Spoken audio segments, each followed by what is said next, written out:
Welcome back. So we've now shown how to do double valve, aortic and mitral.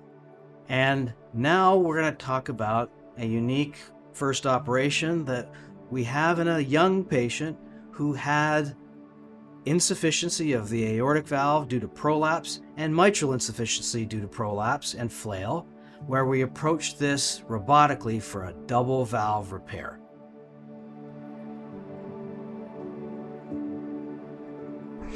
Well, what happens when patients present with severe aortic insufficiency as the primary pathology? Can robotic repair be performed? Well, we want to illustrate two cases of patients with significant symptomatic aortic insufficiency without stenosis. And this first patient also had concomitant asymmetric septal hypertrophy. And here we are now accessing the ascending aorta. This is a small retraction pledget that will do some counter traction against the pericardium and the chest wall to assist.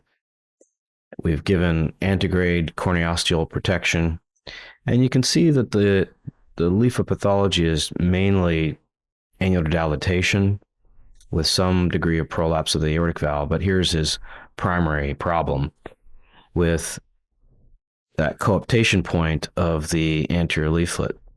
Now, unlike the resection that we had done at the time of replacement, the repair strategy for this patient we're going to utilize is a subannular or subvalvular annuloplasty. So we want to leave a small little space, but also achieve appropriate outflow tract resection through this septal myectomy. Now, as you can see, already starting to reveal the papillary muscles and all the cords of the mitral valve.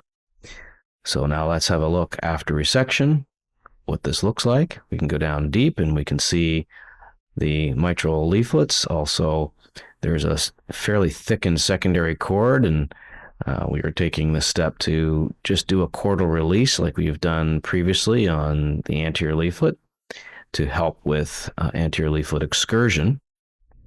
Now, this is after protection. We're putting a little plug in the left main here using an osteal cannula just to assist in visualization as we aim to keep perfusion and flows fairly high throughout these cases.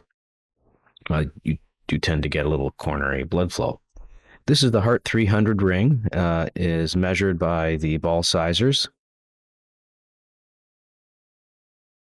And this is a subannular annuloplasty ring that is contoured to the shape of the aortic valve. Again, we have no affiliation with any industry or company, but this is currently being delivered by the company called Corsium.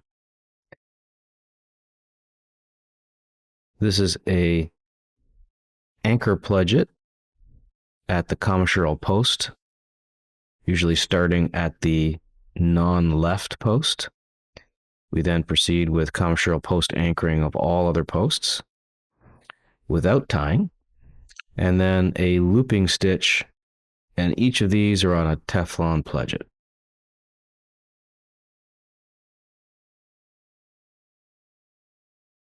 And this is a way of doing an annular reduction. There are many techniques that are excellent for aortic valve repair, including aortic root remodeling and external annuloplasty. This is an option that can be used in the armamentarium of all aortic valve surgeons. And this technique is quite helpful in a robotic approach, as you can tell.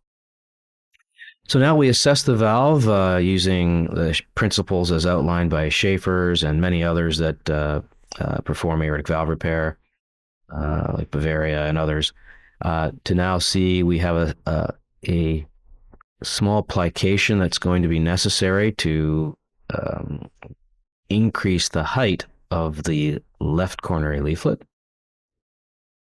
And this is using a 6-0 polypropylene suture. And now we have addressed that small deficit that we noted. And under full vacuum assist with the LV vent and testing the valve, we can see we have fairly good leaflet alignment and excellent coaptation, as well as clear visualization of the tips of the papillary muscles for our LVOT resection. And we will now close the aorta and assess the aorta. You can see with antegrade perfusion, we have good competence.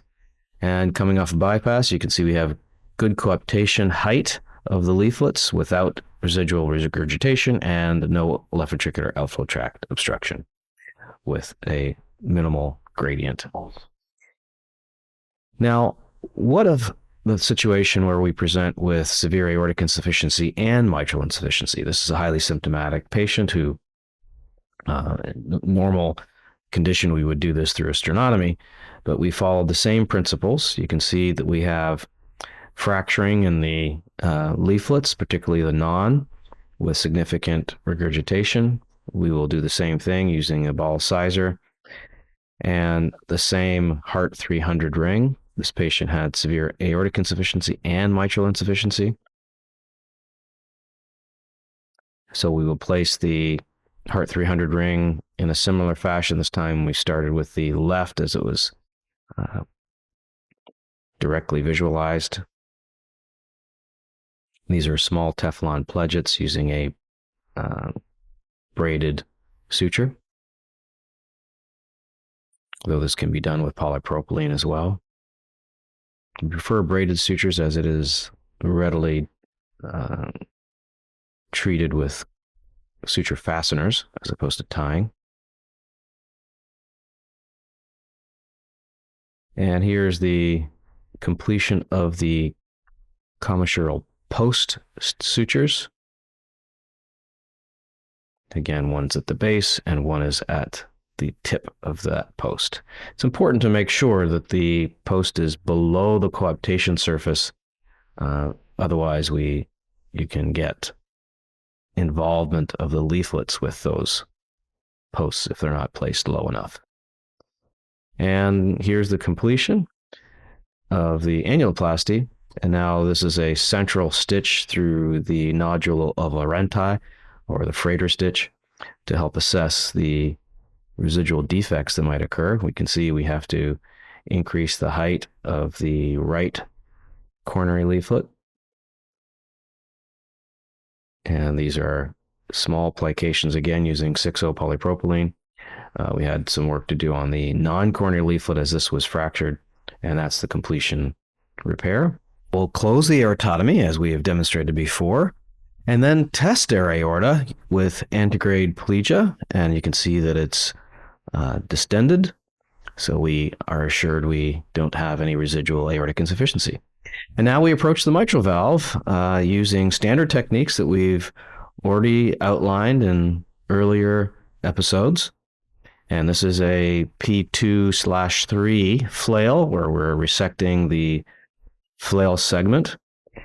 And again, there is some leaflet height there, so we're doing an ipsilateral chordal transfer of a secondary cord to help support the leading edge or primary edge of the valve.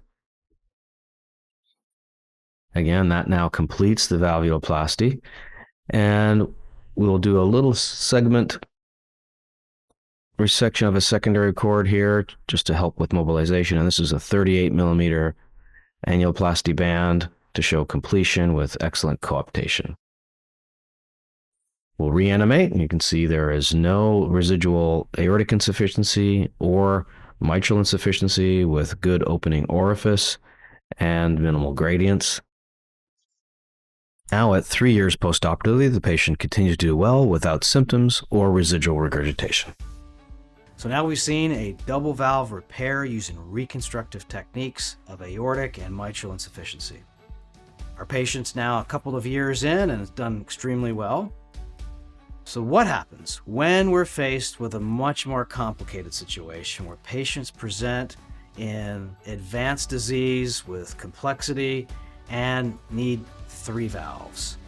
Join us in our next episode where we're going to approach a more complicated problem when patients present with triple valve disease in the setting of atrial fibrillation.